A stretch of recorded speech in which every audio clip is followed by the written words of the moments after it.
Hello செல்லகுட்டீஸ், welcome to my YouTube channel. நான் உங்கள் அர்ஜுன் ராம். பைசன் படம் மிகப்பெரிய வெற்றிங்க. இயக்குனர் மாரி செல்வராஜ் சார் அதுக்கப்புறமா நிறைய இன்டர்வியூஸ்லாம் கொடுத்துக்கிட்டு இருக்காரு. அதுல ஒரு இன்டர்வியூ நான் பார்த்தேங்க. அதுல வந்து பாத்தீங்கன்னா ஸ்டூடெண்ட்ஸோட கான்வர்சேஷன் வச்சுக்கிறாரு. அதுல ஒரு ஸ்டூடெண்ட் வந்து கேக்குறாங்க, சார் இந்த படத்துல வந்து நீங்க த்ருவ் விக்ரமையும் அனுபமாவையும் லீட் கேரக்டர்ஸ்ல கேஸ்ட் பண்ணிருக்கீங்க. ஃபேர் ஸ்கின்டு பீப்புளை லீட் ஆக்டர்ஸா கேஸ்ட் பண்ணிட்டு அதுக்கப்புறமா அவங்களுக்கு டார்க் மேக்கப் போட்டு நடிக்க வச்சிருக்கீங்க. அப்படி நடிக்க வைக்கிறதுக்கு பதிலா மா நிறத்திலேயோ கருப்பான நிறத்திலேயோ இங்கே எவ்வளவு பேர் இருக்காங்க, அவங்கள நீங்க நடிக்க வைக்கலாமே, இதுக்கான அவசியம் என்ன அப்படின்ற மாதிரி அவங்க கேள்வி கேக்குறாங்க. அதுக்கு அவர் பதில் சொல்றாரு, இங்க வந்து ஃபேர் ஸ்கின்டா டார்க் ஸ்கின்டா அது முக்கியம் இல்லைங்க, யாரு வந்து ஃபுல்லா டெடிகேட்டடா தன்னைத்தானே அர்ப்பணிச்சு நடிக்கிறதுக்கு தயாரா இருக்காங்க, அதுதான் ரொம்ப முக்கியமான விஷயம். மத்த எல்லாமே சினிமால நம்ம எப்படி வேணுமோ மாத்திக்கலாம், நம்ம கம்ஃபர்ட்டுக்கு ஏத்த மாதிரி, அது ஒரு கிரியேட்டரோட ஃப்ரீடம் அப்படின்ற மாதிரி பதில் சொல்லியிருந்தாரு. 100க்கு 100 நான் உடன்படுறேங்க. என்னன்னா ஒரு கிரியேட்டரோட ஃப்ரீடம் சரியான முறையில ஒருத்தர் யூஸ் பண்ணும்போது இந்த மாதிரி விஷயங்களை நம்ம கொஸ்டின் பண்ண ஆரம்பிச்சோம்னா அப்புறம் எல்லாத்தையுமே நம்ம கொஸ்டின் பண்ணோம். ஃபார் எக்ஸாம்பிள் பாத்தீங்கன்னா இந்த படத்துலயும் சரி, இதுக்கு முந்தைய மாரி செல்வராஜ் சார் படங்கள்ல பாத்தீங்கன்னா லால் சார் நடிச்சிருப்பாரு, ஃபஹத் ஃபாசில் நடிச்சிருப்பாரு, ஏன் தமிழ்நாட்டுல ஆக்டர்ஸே இல்லையா அப்படின்னு நம்ம கேட்கலாம். பட் இது வந்து ஒரு பிசினஸ்ங்க. சினிமான்றது ஒரு பிசினஸ். தயாரிப்பாளர் வந்து எண்ட் ஆஃப் த டே பணம் போடுறாரு, அவருக்கு பணம் ரிட்டர்ன் வரணும், லாபம் கிடைக்கணும். கரெக்ட்டுங்களா? இப்போ வந்து பேன் இந்தியா அப்படின்னு சொல்லிட்டு ஒரு கான்செப்ட் வந்துருச்சு. அதனாலதான் மலையாளம் ஆக்டர்ஸ், தெலுங்கு ஆக்டர்ஸ், இந்த மாதிரி வேற மொழி ஆட்களை வந்து போடுறாங்க. நம்ம அதையும் வந்து கொஸ்டின் பண்ணலாம், ஏன் தமிழ்நாட்டுல ஆக்டர்ஸ் இல்லையா, எதுக்கு வேறு மாநில ஆக்டர்ஸ் நடிக்க வைக்கிறீங்கன்னு. பட் இது ஒரு வணிகம், இது ஒரு பிசினஸ் அப்படின்றத நம்ம புரிஞ்சுக்கணும். நான் 2 படம், பரியரும் பெருமாளும் சரி, பைசன்லயும் சரி, போலீஸ் கேரக்டர் மாரி செல்வராஜ் சார் படத்துல 2 படம் நான் நடிச்சிருக்கேன். சின்ன ரோல் தான், ஒரு சீன் தான் 2 படத்துலயும். பட் இவ்வளவு நாள் நான் ரியலைஸ் பண்ணல, இந்த இஷ்யூ வந்ததுக்கு அப்புறம் தான் ரியலைஸ் பண்றேன். மாரி செல்வராஜ் சார் என்ன இவ்வளவு கலரா இருக்கீங்க,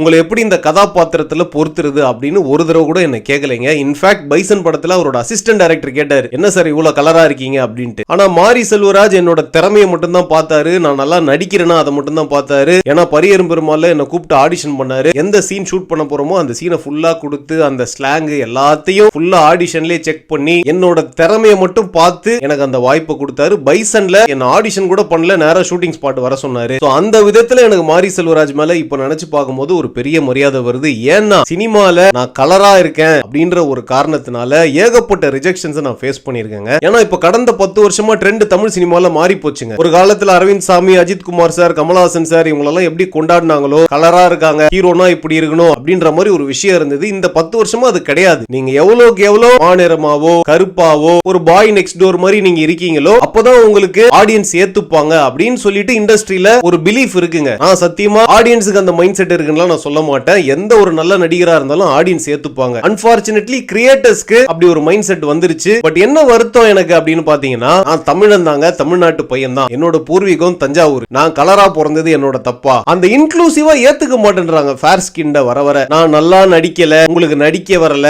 அப்படின்னு சொல்லி என்ன ரிஜெக்ட் பண்ணா அது ஒரு பிரச்சனையே இல்லைங்க. எனக்கு நான் போய் என்ன இம்ப்ரூவ் பண்றதுக்கு, என்னோட ஆக்டிங் ஸ்கில்லை நான் இம்ப்ரூவ் பண்றதுக்கு நான் என்ன பண்ணணுமோ அதை பண்ணுவேன். பட் நீங்க கலரா இருக்கீங்க, உங்களை பார்த்தா தமிழ் பையன் மாதிரி இல்ல, மலையாளி மாதிரி இருக்கீங்க, தெலுங்குக்கார மாதிரி இருக்கீங்க, நார்த் இந்தியன் மாதிரி இருக்கீங்க அப்படின்லாம் சொல்லி என்ன ரிஜெக்ட் பண்ணிருக்காங்க. எனக்கு ரொம்ப கஷ்டமா இருக்கும். என்னடா நம்ம என்னடா தப்பு பண்ணோம், ஃபேர் ஸ்கின்டா இருக்கிறது அவ்வளவு பெரிய குத்தமா அப்படின்லாம் நான் ரொம்ப ரொம்ப ஃபீல் பண்ணிருக்கேன். என் வீட்ல எல்லாம் போய் கேட்பேன், ஏமா என்ன கலரா பெத்த, எங்க இருந்துமா இந்த கலர் எனக்கு வந்துச்சு. ஏன்னா எங்க அம்மா மாநகரமா இருப்பாங்க, எங்க அப்பா ரொம்ப கருப்பா இருப்பாரு. அப்புறம் தான் அவங்க சொல்றாங்க, உங்க தாத்தாவோட அப்பா அப்படி இருப்பாரா, கலரா இருப்பாரு, எனக்கு கண்ணு கூட பிரவுன் ஐஸ் தான், அதுவும் அவருக்கு அப்படிதான் இருக்கும். நம்ம குடும்பத்துல யாருக்குமே இந்த சினிமா ஆசை, நடிக்கிற ஆசை எல்லாம் இல்ல, உனக்கு வந்திருக்கு, அவரும் நாடக கலையில இருந்தாரு, அவரோட ஜீன் தான் பாஸ் ஆகி உனக்கு வந்திருக்கு அப்படின்னு நினைக்கிறேன் அப்படின்லாம் சொல்லுவாங்க. அண்ட் ஆல்சோ நான் சின்ன பையனா இருக்கும்போது போலீஸ் குவார்டர்ஸ்ல தாங்க வளர்ந்தேன். அங்க நான் கலரா இருக்கிறதுனால என்ன பயங்கரமா புள்ளி எல்லாம் பண்ணிருக்காங்க. உரிச்ச கோழி மாதிரி இருக்க, கோழி கோழின்னு தான் எனக்கு பட்ட பேரு. கிரிக்கெட் ஆடுற இடத்துல எல்லாம் பசங்க என்ன கோழின்னு தான் கூப்பிடுவாங்க. சோ அந்த மாதிரி சின்ன வயசுலயே ஃபேரா இருக்கிறதுனால புல்லிங்லாம் நான் அனுபவிச்சிருக்கேன். சின்ன வயசுல இருந்தே நான் கொஞ்சம் மென்டலி ரொம்ப ஸ்ட்ராங். நான் அது பெருசா அந்த புல்லிங்லாம் பெருசா எடுத்துக்கிட்டதே இல்ல. எனக்கு என்ன ரொம்ப பிடிக்கும், அதனால ஃபேர் ஸ்கின்னோ வாட் எவர் இட் இஸ் நான் என்ன அக்செப்ட் பண்ணிக்கிட்டேன். என்னடா கலரா இருக்கிறத ஒரு குறை மாதிரி நீ இவ்வளவு ஃபீல் பண்றிய அப்படின்னு நீங்க நினைக்கலாம். என்ன அப்படிதான் ஃபீல் பண்ண வச்சிருக்காங்க, அதுதான் உண்மை.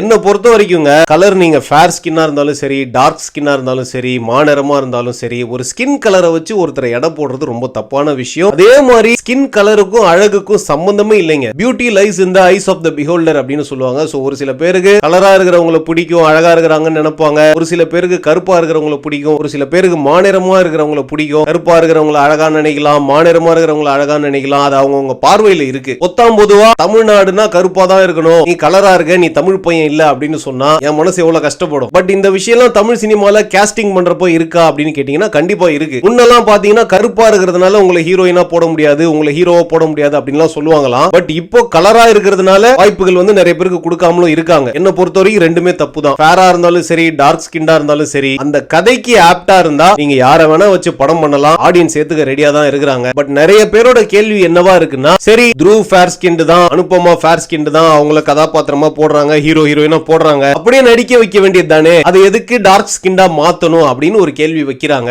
அது நான் ஆல்ரெடி சொன்ன மாதிரி ஒரு கிரியேட்டரோட ஒரு விஷனுங்க, அவரோட ஃப்ரீடம். அவர் மைண்ட்ல என் ஹீரோ இப்படிதான் இருக்கணும், என் ஹீரோயின் இப்படிதான் இருக்கணும் அப்படின்னு ஒரு கன்சீவ் பண்ணிருப்பாரு. அதுக்கு ஏத்த மாதிரி அந்த கதாபாத்திரத்தை மாத்துறாரு இல்லீங்களா? அதுல ஒண்ணும் தப்பு கிடையாது. ஃபார் எக்ஸாம்பிள் இப்போ ரஜினி சாரோட சின்ன வயசு போர்ஷன் காட்டுறாங்க, விஜய் சாரோட சின்ன வயசு போர்ஷன் காட்டுறாங்க, அதெல்லாம் டி-ஏஜிங் பண்றாங்க. கரெக்ட்டுங்களா? எதுக்கு அவங்கள நடிக்க வைக்கிறீங்க, அவரை மாதிரி சின்ன பையன் யாரையாவது கூப்பிட்டு நடிக்க வைக்கலாமே அப்படின்னு கேள்வி கேட்டா அதுக்கு பதில் இருக்கா? அது ஒரு கிரியேட்டரோட திங்கிங், ஒரு டைரக்டரோட விஷன். அதை நம்ம புரிஞ்சுக்கணும். எல்லாத்தையும் கொஸ்டின் பண்ண கூடாது. அதே மாதிரி ஸ்கின் கலரை வச்சு இங்க ஆட்களை பிரிக்க கூடாதுங்க. சில பேர்லாம் என்ன பிரைஸ் பண்றதா நினைச்சுக்கிட்டு என்ன ரொம்ப ஹர்ட் பண்ணிருக்காங்க. நீங்க என்ன இவ்வளவு கலரா இருக்கீங்க, உங்ககிட்ட பேசவே பயமா இருக்கு, நீங்க எல்லாம் பெரிய லெவல் அப்படின்ற மாதிரி ஃபீல் ஆகுது அப்படின்லாம் எனக்கு சொல்லிருக்காங்க. எனக்கு அதை கேட்கும் போது they think that they are praising me, அப்படியே என்ன ரொம்ப உயர்வா நினைச்சுப்பேன். ஆக்சுவலா அவங்க என்ன ஹர்ட் பண்றாங்க. நம்ம ரொம்ப அப்ரோச்சபிளா இல்லையோ, நம்ம கிட்ட என்ன பிரச்சனை? ஏன்னா நான் என் கூட யார் பேசினாலும் ரொம்ப நல்லா பேசுவாங்க. ஒருத்தன் கலரா இருக்கான் அப்படின்றதுனால இவன் திமிரு பிடிச்சவன், இவங்க கிட்ட ஈஸியா பேச முடியாது அப்படின்லாம் நினைக்கிறது மொத்தம் பொதுவா ஒரு குரூப்பை ஜெனரலைஸ் பண்ணி இவங்க இப்படிதான் இருப்பாங்க அப்படின்னு முத்திர குத்துற மாதிரி இருக்கு. தயவு செய்து அதெல்லாம் தவிர்த்துடுங்க. ரேசிசம்னு ஒண்ணு இருக்கு. வெள்ளையர்கள் கருப்பர்களை இந்த மாதிரி பிரிச்சு இன்க்ளூசிவா இல்லாம ஒதுக்கி வைக்கும் போது எவ்வளவு கஷ்டப்பட்டாங்களோ அதே மாதிரி தான் நீ வெள்ளையா இருக்க,